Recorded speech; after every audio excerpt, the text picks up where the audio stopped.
કેશોદના Agatray road ઉપર આવેલ ધનુષ box ground ખાતે રઘુવંશી મિત્ર મંડળ દ્વારા 32 વર્ષીય રઘુવંશી બોક્સ ક્રિકેટ પ્રીમિયર લીગનું ભવ્ય આયોજન કરવામાં આવ્યું. આ નાઇટ ક્રિકેટ ટુર્નામેન્ટમાં રઘુવંશી સમાજના યુવાન અને ક્રિકેટ પ્રેમીએ ઉત્સાહભેર ભાગ લીધો હતો. ટુર્નામેન્ટનું આયોજન કેટી દેવાણી, જતીન સોઢા, નીરજ રાયચડા, ચિરાગ પોપટ અને ચિરાગ વિઠલાણી સહિત રઘુવંશી મિત્ર મંડળ દ્વારા કરવામાં આવ્યું. કાર્યક્રમની શરૂઆત એસપી બિપિનચંદ્ર ઠક્કર, ડોક્ટર સ્નેહલ તન્ના, પત્રકાર ભરતભાઈ કક્કર તથા અન્ય મહાનુભાવોની ઉપસ્થિતિમાં દીપ પ્રાગટ્ય સાથે કરવામાં આવ્યું. 2 દિવસ દરમિયાન રમાયેલ મેચમાં ખેલાડીઓએ શાનદાર રમતનું પ્રદર્શન કરી દર્શકોનું ભરપૂર મનોરંજન કર્યું. રાત્રિના માહોલમાં રમાયેલ મેચોમાં ચોક્કા છક્કાની રમઝટ વચ્ચે સમગ્ર ગ્રાઉન્ડ ઉત્સાહથી ગુંજી ઉઠ્યું. ટુર્નામેન્ટ નિહાળવા માટે મોટી સંખ્યામાં સમાજના લોકો ઉપસ્થિત રહ્યા. આયોજકો દ્વારા તમામ માટે નિઃશુલ્ક અલ્પાહારની વ્યવસ્થા પણ કરવામાં આવી. ટુર્નામેન્ટના અંતે વિજેતા ટીમ અને ખેલાડીઓને ટ્રોફી, પ્રમાણપત્રો અને પુરસ્કાર એનાયત કરવામાં આવ્યા. કેટી દેવાણી, જતીન સોઢા અને દિનેશભાઈ કાનાબાર સહિતના મહેમાનોના હસ્તે ઇનામ વિતરણ સમારોહ યોજાયો. ખુશ 11 ટીમ ચેમ્પિયન બની હતી, જ્યારે PM 11 રનર્સ અપ રહી હતી. વ્યક્તિગત એવોર્ડમાં હિત રાયચડાને man of the series, Keyur દેવાણીને બેસ્ટ બોલર અને કવિત વિઠલાણીને બેસ્ટ બેટ્સમેન તરીકે સન્માનિત કરવામાં આવ્યા. આ 2 દિવસીય ક્રિકેટ મહોત્સવને સફળ બનાવવા આયોજક મંડળે ભારે જહેમત ઉઠાવી. કાર્યક્રમના અંતે આયોજકોએ સહકાર આપનાર સૌનો આભાર વ્યક્ત કરી ભવિષ્યમાં પણ રમતગમતને સમાજના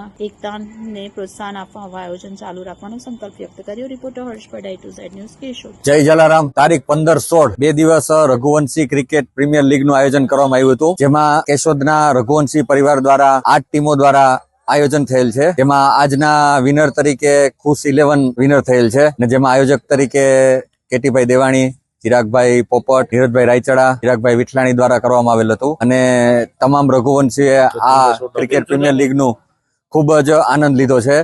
અને સાથે નાસ્તાની પણ વ્યવસ્થા કરવામાં હતી. એટલે બધાએ એક સાથે સંપ મળી અને એક આયોજન થયેલું છે, અને ખૂબ સરસ રીતે આયોજન, સફળપૂર્વક આયોજન થયું છે. અને ખુશ 11 આજના વિનર થયા છે, તેને પણ ખૂબ ખૂબ અભિનંદન. જય દ્વારકાધીશ. જય દ્વારકા.